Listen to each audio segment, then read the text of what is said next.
Es un placer para mí contar con todos ustedes a través de la señal de UTV, el canal universitario de la cultura, y este programa denominado Desde la Academia. Ustedes saben que aquí abordamos los temas más importantes del país desde una óptica diferente, la de la Universidad Nacional Autónoma de Honduras. Hoy estaremos hablando del tema relacionado a la Corte Suprema de Justicia. Ustedes saben que lo hemos realizado en las últimas ocasiones, sin embargo, queremos conocer opiniones luego de que el Congreso Nacional juramentara a los nuevos miembros, a los nuevos magistrados de la Corte Suprema de Justicia. Estaremos hablando del tema de los magistrados integrantes, o lo que algunos señalan como magistrados suplentes, que fueron electos 6, el papel desempeñado por los partidos políticos. Ahí han habido una serie de acusaciones al ahora no bipartidismo, sino tripartidismo, y también el hecho de que una mujer también esté al frente de este poder del Estado. Por primera vez, 2 mujeres en 2 de los 3 poderes del Estado en Honduras. Les presento a los invitados que tenemos en esta ocasión, a quien de antemano les agradezco el aceptarnos la invitación para participar en este espacio. Comienzo con la abogada Selma Estrada. Bienvenida, abogada. Es un placer tenerla con nosotros por primera vez en este espacio. Bienvenida. Muchísimas gracias por la invitación. Es un honor estar aquí en la academia y desde la academia ayudar a contribuir con el conocimiento que uno tiene y poder tener esa expectativa de que los resultados sean buenos. Bienvenido al licenciado Mami Martínez. Así es. Y está José Filadelfo Martínez, quien es un connotado analista.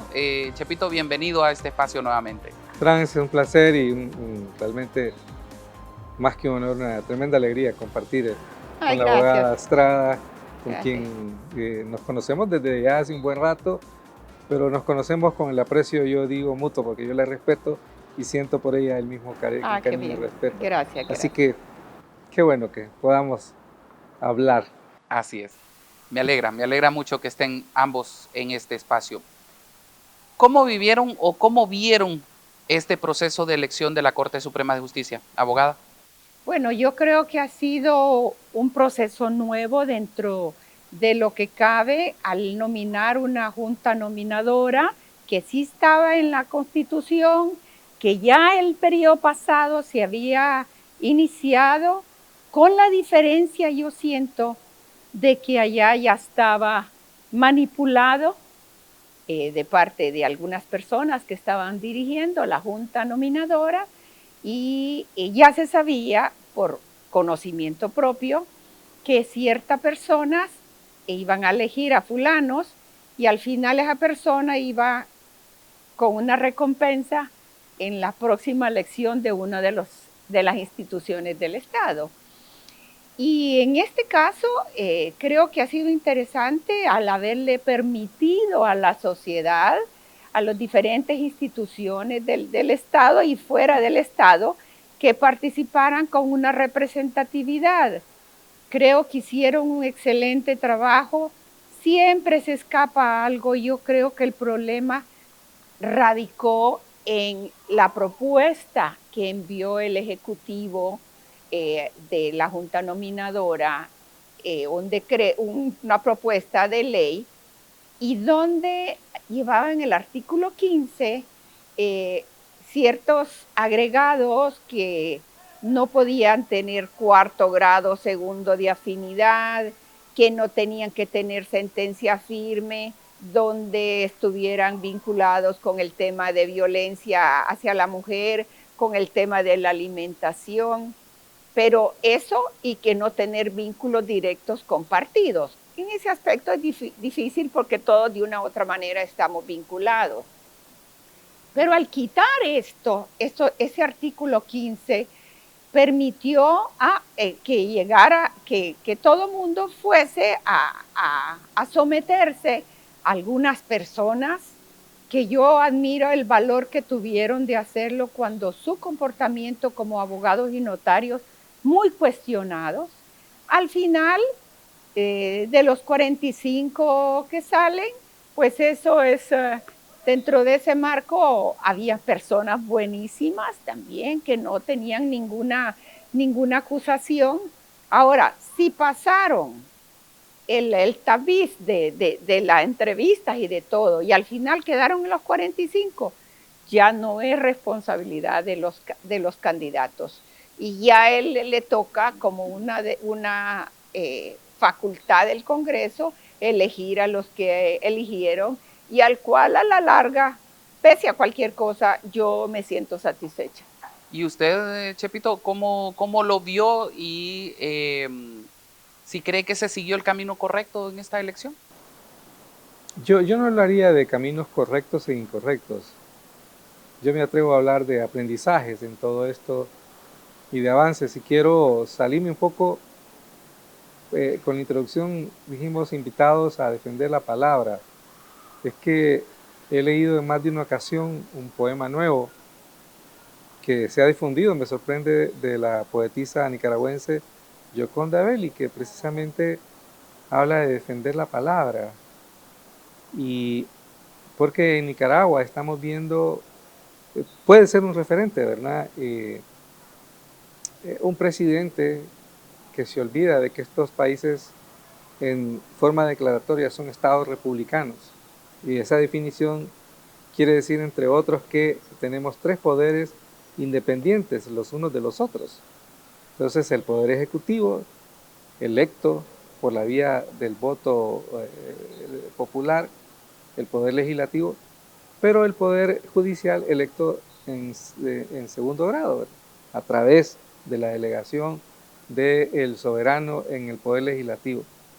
Pero en Nicaragua lo que vimos es que un presidente se enojó y le ordenó al Poder Judicial que le quitara la nacionalidad a unos ciudadanos nicaragüenses por el simple hecho de opinar distinto al presidente de Nicaragua. Y el Poder Legislativo, sometido a la voluntad de este señor, le quitó la nacionalidad. Es un atropello impresionante a esta forma de ser, al derecho que tenemos todos a disentir. Entonces, por eso es que yo me atrevo, porque si hay algo que tenemos los hondureños es que no hemos perdido el derecho soberano a disentir, a opinar, y pese a que el presidente del Congreso de la República, pese a que la presidenta de la República puede estar en desacuerdo con nosotros, tenemos este derecho de opinar. Eso es fundamental, que lo pongamos en primera línea. Nosotros, yo puedo decir, fue incorrecto todo, pero tengo el derecho y lo estoy ejerciendo hoy y estamos aquí, y eso es valioso y es valioso que la universidad con su canal de televisión pueda poner voces disonantes. Tenemos que defender eso, porque a unos cuantos kilómetros tenemos una forma de gobierno donde no se reconoce ese derecho. Eso es fundamental. Y aquí viene la primera que yo quiero decir en esto, porque tú lo decías, es la primera vez que tenemos a dos mujeres dirigiendo dos problemas. Es la primera vez, pero las cosas no cambian. Siguen siendo de la misma manera. Entonces hay que poner en remojo el hecho trascendental de que las mujeres lleguen a decisiones de poder, pero que las cosas no cambien. Porque si bien es cierto, el proceso, tuvimos una junta nominadora, los diputados eligieron en forma transparente, todos fuimos espectadores, todos opinamos, pero finalmente una decisión que tomaron tres o cuatro, y hay señales preocupantes. Algunos de los ahora magistrados electos le agradecen a los diputados y no tienen por qué agradecerles. Fueron electos porque cumplen con los requisitos de ley. Fueron electos porque es potestad del Congreso elegirlos. Fueron electos porque pasaron todas las pruebas, todos los procesos que hizo la Junta Nominadora. No fueron electos porque son bonitos. No fueron electos porque son mujeres, sino porque cumplen con la ley. Y el gran desafío ahora es que, como ya fueron electos, se mantengan independientes del poder legislativo y del Poder Ejecutivo para que no ocurra algo tan vergonzoso como lo que está ocurriendo en el país vecino. Yo esperaría eso, ¿verdad? Que pasaron y, como dice la abogada Selma Estrada, cumplen con los requisitos de ley y ahora que demuestren que pasaron no porque son bonitos, sino porque van a cumplir con la Constitución de la República y demás leyes vigentes en el país. ¿Le llenó o usted se siente satisfecho de este proceso, de cómo se desarrolló y cómo terminó? Es que uno no se puede sentir satisfecho cuando hay muchas cosas que se pudieron hacer mejor. Pero yo sí quiero ir en la línea de la abogada Estrada, es decir, ya fueron electos y pasaron todas las pruebas. Que yo me sienta satisfecho o insatisfecho es intrascendente. Lo trascendente aquí es que fueron electos conforme a lo que dice la ley y ahora el gran reto que tienen por delante es asegurar que no le deben ningún favor a ningún diputado. Fueron electos porque llenan los requisitos de ley. Y ahora yo no veo hacia atrás, veo hacia adelante. Estos que fueron electos porque llenan los requisitos van a ser capaces de darnos un poder judicial independiente. Eso está por verse. Y aquí es donde la palabra es importante. Tenemos que vigilar, tenemos que dar seguimiento a los grandes retos que tenemos en materia de justicia en el país, porque no hay justicia, porque sigue siendo una mora, porque sigue el Poder Judicial en temas torales, como los grupos económicos ejerciendo influencia. Eso sigue siendo real, ahí está. ¿Va a cambiar? Lo sabemos. Entonces no me preguntes por lo que ocurrió hacia atrás, veamos hacia adelante. Fortalezcamos el Estado de Derecho, fortalezcamos la democracia, hagamos que este país funcione. Ese es el gran reto que tiene de los magistrados propietarios y de los magistrados integrantes, que es como dice la ley. Perdón, abogada. No, está perfecto, porque yo voy en su misma línea. Yo puedo dar fe de mi propia experiencia. Uno no llega a un cargo porque cayó de así, ¿verdad? Vengo en paracaídas y aquí estoy. Uno llega a un cargo porque tiene que haber alguien, un padrino, que le diga a uno, yo sí considero que uno debe estar preparado en política, debe tener el título o la expertise en la que va a desenvolverse, ser capaz de decir esto puedo, esto no puedo, no ser aventado y agarrar instituciones que ni por cerca uno las maneja, etcétera, etcétera. Pero ese agradecimiento llega hasta el momento que te nominaron. De ahí para adelante, quien pone la firma es uno, quien responde por el actuar es uno, para uno mismo y para la familia. Vas a tener con el concepto que ustedes escuchaban de la ingratitud, el principio de ingratitud. Así es. Y yo creo que no es fácil ese principio, especialmente con alguien que es muy político. El miedo está de que estuviste en ese cargo. Si es de este tipo del Congreso, no hay problema, excepto lo que pasó con los ex magistrados que quitó el Congreso. Pero yo supongo que eso no vuelve a ocurrir. Y eso te da cierta seguridad para hacer tu trabajo y pensar en ti mismo, pensar en tu familia y pensar el ejemplo que das y las acciones que haces en beneficio de las mayorías. Entonces, en el sentido de que va a actuar, yo espero que todas estas personas nominadas, una o dos tal vez me tienen en duda y el resto aún siendo de libre,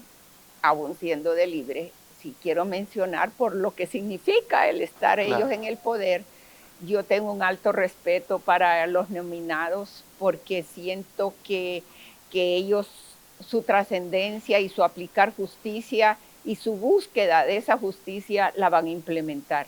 Con lo referente al tema de el hecho de las mujeres en los dos espacios, pues hombre, nos costó tanto tiempo y le ha costado mucho a las organizaciones de mujeres, a las organizaciones de derechos en general, de que se impulse la mujer para optar a cargos, pero no basta ser mujer, no basta ser mujer. Yo creo que uno tiene que tener principios también desde el concepto de pareja, de autoestima, y siento que uno debe imponerse su propio respeto, y lo digo por la experiencia. Soy casada, mi esposo nunca invadió mi privacidad en el sentido de mi trabajo, nunca llegó a mi oficina, si acaso sí era mi asesor en lo privado, y eso me hizo, y con el apoyo de él, me hizo respetarme y me hizo poder actuar dentro de lo que pude haber hecho unas cosas malas, pude haber hecho unas cosas buenas.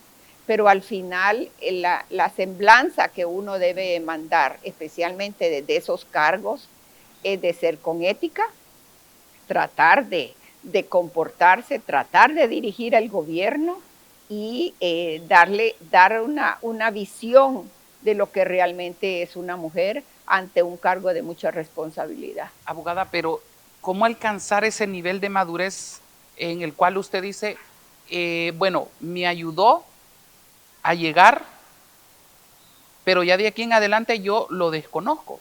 Mire, yo siempre he dicho que en la práctica, si alguien le llama a uno, porque más de alguien le va a llamar a uno, como he visto, y a mí me ha pasado, necesito que me ayude con tal cosa, y entonces yo creo que uno se tiene que sentar y ver qué es lo que le piden. Si está dentro de un marco de justicia, que se está cometiendo una injusticia, como pasa normalmente en el tema de leyes ante los juzgados, uno puede hacer esa incidencia, ver y corregir y aplicar justicia. Tal vez serán casos esporádicos. Ahora, si usted me está pidiendo que yo venga a torcer la ley para favorecer a esa persona, aún siendo esa persona con índice de culpabilidad, ya ese es otro asunto. Pero creo que el funcionario que está en su momento, hombres y mujeres, tienen que buscar el beneficio de aplicación de la justicia para beneficio de todos. Y otro punto que creo que quiero tocar, me acordé ahorita, es cuando cierto partido dice, nosotros hemos escogido personas que van a luchar por la familia, van a luchar contra el aborto, van a luchar contra no sé qué más. Yo creo que nadie, ningún partido tiene que imponerle a las personas que seleccionó y darles la pauta de lo que van a hacer. Cuando se es juez a esas alturas de ellos, y especialmente de los jueces de primera y segunda instancia, es que el único línea donde tenés que medir es a los convenios internacionales y a la ley interna. Y no lo que yo piense, lo que yo arrastre como manera ideológica o religiosa. Eso es mi espacio para ir a hacerlo a mi casa y a ordenar en mi casa. Pero como yo soy nombrada en un cargo, yo tengo que ver el contorno de toda la población y aplicar la ley para darle justicia a usted que pertenece a cierto grupo, al otro que es un grupo religioso extremo, al otro que no es religioso. Entonces, eso se llama la balanza de la justicia, la tienen los jueces dentro y los magistrados, por el término, dentro de lo que es a la hora de emitir una sentencia o una resolución. No sé si eso contraviene la opinión de todos, pero ese es mi pensar. Ahora bien, el Consejo Nacional Anticorrupción lanzó una fuerte denuncia, la considero yo, al asegurar que los magistrados integrantes solo son como un pago a los 3 partidos políticos para mantener lo que ellos señalan como un equilibrio dentro de la Corte Suprema de Justicia. Y ellos señalan que esto de los magistrados integrantes prácticamente es el magistrado suplente que no se puede aplicar en la Corte Suprema porque tendría que hacerse una reforma constitucional y por supuesto tendría que retomarse este tema en la siguiente legislatura. ¿Qué opina usted, Chepito? Yo insisto quiero retomar dos ideas que son para mí importantes de la abogada Estrada. Porque es clave esto y para entender, no basta ser mujer. Además de mujer está el apego a la ley, porque lo que queremos son jueces y magistrados que nos aseguren que se respeta la ley, por encima de si yo soy mormón, ateo. Tenemos un marco jurídico que hay que respetar y hasta el otro elemento, yo creo que eso sí, justicia. Y es importante que haya mujeres, porque yo creo que en este tema, me atrevo a decir que coincidimos, somos sensibles al tema de los feminicidios y somos sensibles al tema de la violencia doméstica. Y ahí sí necesitamos jueces que se preocupen porque tenemos muchas mujeres víctimas de los feminicidios, tenemos muchas mujeres víctimas de la violencia y algo hay que hacer para reducir eso, para combatir eso. No es posible. Y por eso sí me alegra de que haya mujeres por este tema, porque somos sensibles. Pero luego yo te digo, no vemos lo extremadamente visible, ¿cierto? Hay un partido que los propuso, pero fíjate que en muchos casos la votación fue de 107. Es decir, los diputados del Partido Liberal votaron por los candidatos del Libre y del Partido Nacional. Es decir, aquí hay una cosa que es importante rescatar. Al final se pusieron de acuerdo. Claro. Estos son.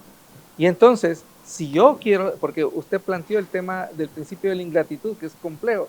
Si yo quiero agradecer, tengo que agradecerle al que me propuso, pero también al otro que votó por mí, aunque yo no sea de su línea política.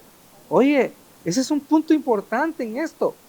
Lo que yo tengo que tener claro es que no se repita, porque hablé anteriormente de Nicaragua, pero puedo hablar de la corte anterior. La Constitución dice que no, la reelección no es permitida. Y hay una corte que cerró los ojos frente a eso. Y solo por ese hecho, los magistrados de la anterior corte se ganaron el voto en contra. Solo por ese hecho no merecían, aunque cumplieran con todos los requisitos, no fueron celosos en defender una cosa que en lo cual la Constitución es clara. Solo por ese hecho yo digo, está bien que los hayan sacado. Y estaría mal que estos diputados, estos magistrados, viendo antecedentes, se plegaran al Poder Legislativo y al Poder Ejecutivo. Ese es el principio que tenemos que defender y agradecer. Entonces, yo te digo, porque hay un partido que no quiero mencionar que dice, fue falta de experiencia política no meter candidatos de ellos aquí en esto, porque ese es un juego de la democracia. Finalmente, la abogada lo dijo, alguien tiene que proponerme, pero al final de cuentas son 128 votos y salieron 107. Reparemos en esto, que es fundamental. 13. Y yo digo, es que todos en este país, todos tenemos pecados. Entonces, yo tengo un gran aprecio por ella, pero al final puedo encontrar algo por lo que me cae mal y viceversa. Pero sigamos adelante. Porque ahora se dice, no, que fue un enjuague, que el tripartidismo, pero si es que el soberano le dio X cantidad de diputados a Libre, X cantidad. Por ejemplo, yo siempre lo dije, y bueno, y todo el mundo, porque en eso el esquema es impresionante. Para elegir la Corte Suprema de Justicia se necesita una mayoría calificada. Estaban obligados a tomar en cuenta los votos de los corruptos, como les quieran llamar, a los votos de los cachurecos. Estaban obligados. Como finalmente lo hicieron. No pasaba nada. No pasaba nada sin ellos. No pasaba nada sin los votos del Partido Liberal.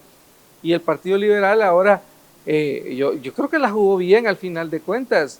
Y en algunos de las interioridades te das cuenta, de verdad, de que hubo presiones y todo lo que ustedes ya todos conocemos, ¿verdad? Pero finalmente hubo habilidad. El Partido Liberal tenía un as, ¿verdad? Que decía, no puedo mover a este, pero puedo lograr que este consiga los 100 votos, que era lo fundamental. Lo fundamental. Y de ahí es el trabajo, perdón, porque es una persona que yo respeto, es el trabajo del CNA denunciar y poner alarmas. Pero miremos hacia adelante, insisto en esto.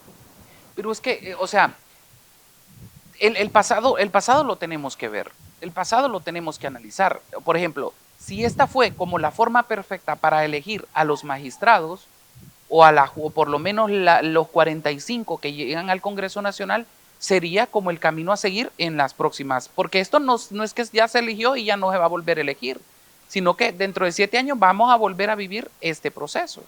Entonces, yo tengo mis dudas sobre, perdón, es que hay que aprender, yo creo que, pero es normal. La Junta Nominadora es un trabajo bueno, pero que tú dijiste una palabra, no fue perfecto, es que nada es perfecto. Nada es perfecto, claro. Y yo creo que hay cosas que mejorar, incluso, porque ahora el gran debate es si debemos hacer la elección de la Corte en elecciones de primer grado. Ojo, este es un debate que también hay que tenerlo, porque nada es perfecto, Franz. Y el gran tema aquí no es buscar la perfección, sino buscar menos daño. Menos daño, y buscar jueces y magistrados, es que ella lo dijo, que nos aseguren que se basan en la ley. Si tú me preguntas, la ley es imperfecta también. Claro. La ley es imperfecta, pero es la ley. Dura es la ley, ¿cómo es, verdad? Sí, entonces, por favor, este programa me gusta. No, hombre, tiene un montón de imperfecciones.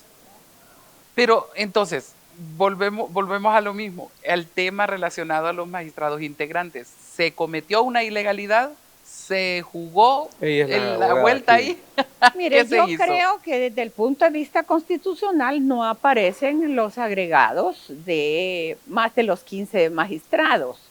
Ahora, la connotación no es de ir a que los 15 magistrados va a ir un suplente, a menos por enfermedad o algo. No, según tengo entendido y aprecio es que es tanto el trabajo que hay, que los 15 magistrados hay momentos que necesitan que algún suplente llegue a la asamblea, pero que era esa potestad quien la tiene o la tenía era el presidente de la Corte.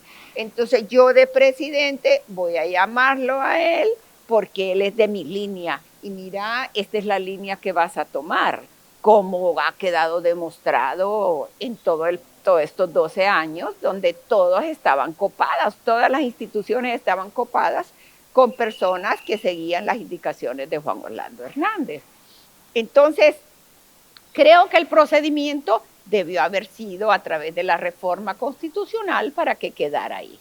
Ellos agarraron creo que de la LOAT, que es el código que controla todo lo que es del Poder Judicial, y por esa manera nombraron los suplentes, que si ve usted también igual están no solo de una sola línea, sí, sino que es el complemento. Ahí el reparto fue equitativo, 3-3. También, me imagino también. Sí. Porque no, los que jugaron muy bien, le voy a decir. No, porque sí, las expectativas, claro, y el miedo que teníamos era otro. Y ya dejaron adelantado, se supone, también el Ministerio Público. Sí, ¿cómo va a ser ahí? Y mira, y en eso, yo no quiero caer en que así es, ¿verdad? Pero veamos, el problema de fondo es que la élite política hondureña tiene una visión patrimonial del Estado, ¿verdad? Sí. Una vez que ganamos las elecciones, esto es de nosotros. Y entonces, mira, cambiar eso no es con una corte, con una junta nominadora, es algo de mayor envergadura, es una cosa de más largo plazo. Entonces yo lo que digo es que no le pidamos peras al olmo, ¿verdad? Entonces lo que ocurre ahora, ¿sabes cuáles son los problemas de fondo? Que esta elección, el gran ausente fue la ciudadanía. Dejamos que los dueños de los partidos se repartieran, pero es que la ciudadanía, hay un retroceso enorme en términos de participación ciudadana en todo esto.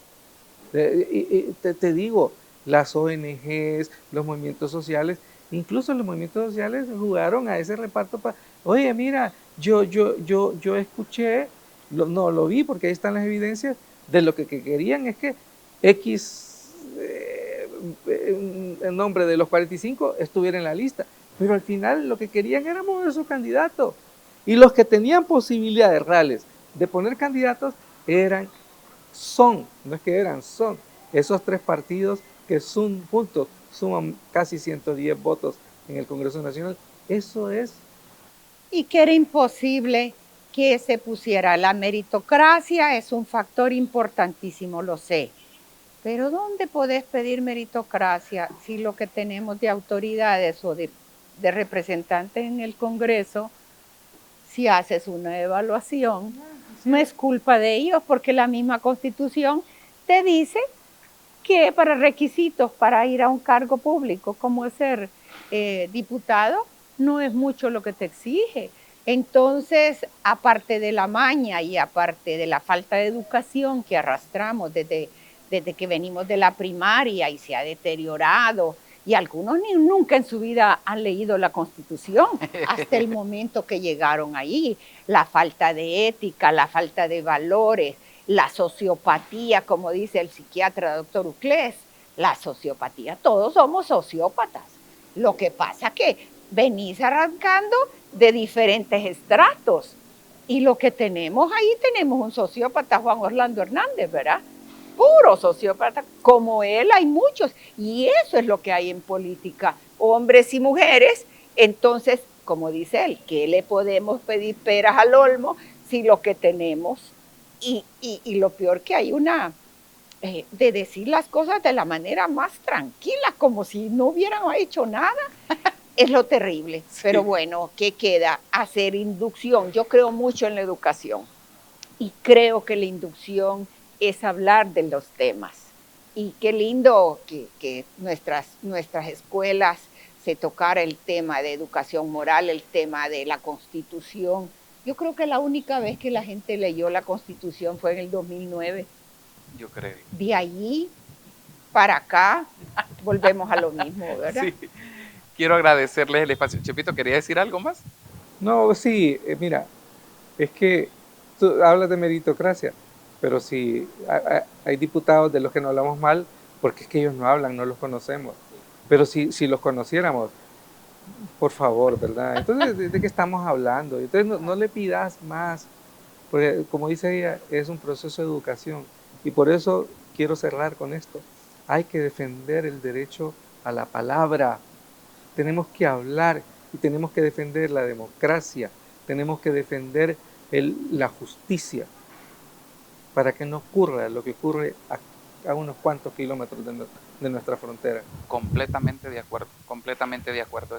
Yo creo que hasta este momento, a pesar de lo que hemos pasado en este país, hasta este momento lo que hemos tenido y a pesar de todo, nos ha permitido expresar, y que la gente, por ejemplo, en las urnas haya podido sacar a ese grupo. No sé si fue mejor o peor, pero hemos mantenido este proceso en el cual podemos hablar y podemos decir lo que sentimos y lo que pensamos. Quiero agradecerles que nos hayan acompañado. Gracias. Abogada, muchísimas gracias. Gracias a usted. Chepito, gracias, Chepito. También. Siempre es un placer contar con ustedes aquí en este espacio, y vamos a estar pues siempre abordando temas importantes y por supuesto contando con ustedes para que nos acompañen. Muchas gracias. Muchas gracias. A ustedes, como siempre les digo, muchas gracias por estar siempre pendientes, también por dejarnos sus comentarios y sus puntos de vista en nuestras redes sociales. Ahí pues nosotros los leemos y tomamos anotación, apuntes sobre lo que ustedes nos comentan. Los esperamos en la próxima emisión. Como siempre les digo, soy Frank Rivera. Nos vemos hasta entonces.